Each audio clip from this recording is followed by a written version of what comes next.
But what really gets me is the way she has infiltrated my love life. Ever since my first boyfriend, Kelsey had put her full efforts into seducing them and taking them away from me. The sad part is, it actually worked, since my sister was extremely beautiful. She even did some modeling for a while in Paris, but was fired when she had an affair with her boss's husband.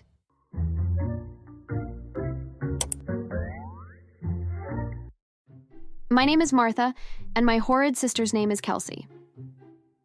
The reason I call her horrid is because ever since day one, she has been a snake and tricked my parents into loving her more. My parents aren't free of blame either, of course, but at least they are also victims of my sister. The earliest time I can remember my sister's trickery was when we were only 6 years old. We were playing with one of the toys my dad had saved up and bought us, when she completely destroyed it. Then she bit herself, began crying, and ran to my parents and told them that I destroyed the toy and bit her. Unfortunately, my parents believed her, and from that point on, this buffoonery was commonplace in our household.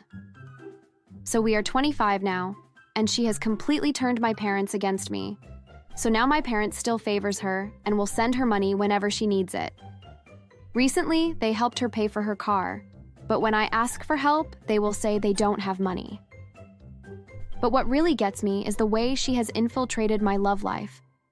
Ever since my first boyfriend, Kelsey had put her full efforts into seducing them and taking them away from me. The sad part is, it actually worked, since my sister was extremely beautiful. She even did some modeling for a while in Paris, but was fired when she had an affair with her boss's husband. Anyways, she had stolen a total of 3 boyfriends from me in the past, all of which eventually dumped her when they found out how much of a demon she really was. I even heard that she would steal money from them and threaten them with incriminating knowledge if they told anyone about it. What makes it even worse was that my parents would actually support my sister's actions if they liked the guy, since they loved my sister more and wanted her to be with a good guy. Well, you seem like a very good young man. Maybe you should consider dating Kelsey. She is a wonderful girl and much more attractive than Martha. Take a look. Yes, I think Kelsey would be a much better fit for you. Martha is a brat and Kelsey is an angel. You should be with her instead. My boyfriend dumped me on the spot and began dating Kelsey. I cried for days while my sister just laughed at me.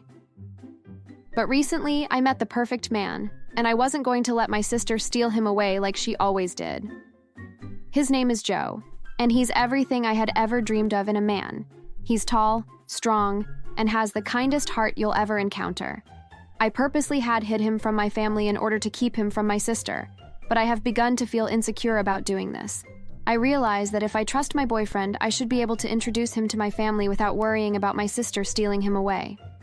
Plus, if he falls for her seduction, then he isn't the one for me anyway. I was putting a lot of thought into this because I could really see myself getting married to Joe one day, and I wanted everything to be out on the table. So I told him it was time to meet my family.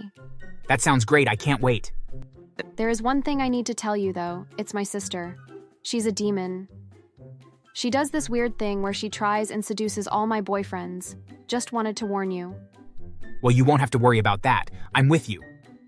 Well, she's very beautiful, and I sometimes get insecure that I'm not as good-looking as her.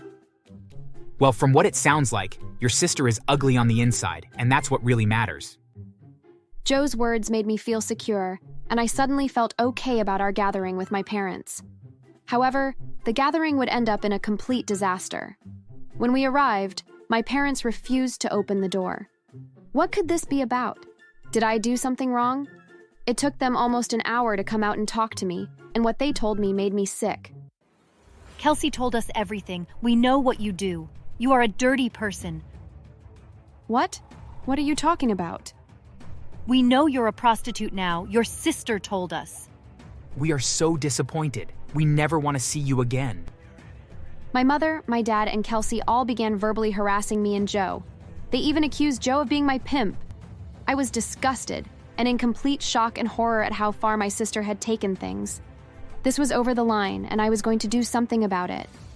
I told Joe I was fed up and convinced him to help me take revenge on my demon sister. First of all, I noticed during my visit that my sister was wearing some high-end jewelry, stuff which she could definitely not afford, since she is only a cashier. We concluded that it must mean that she is stealing from somewhere. Next, I knew that she was bound to make a move on Joe, since that was just in her nature.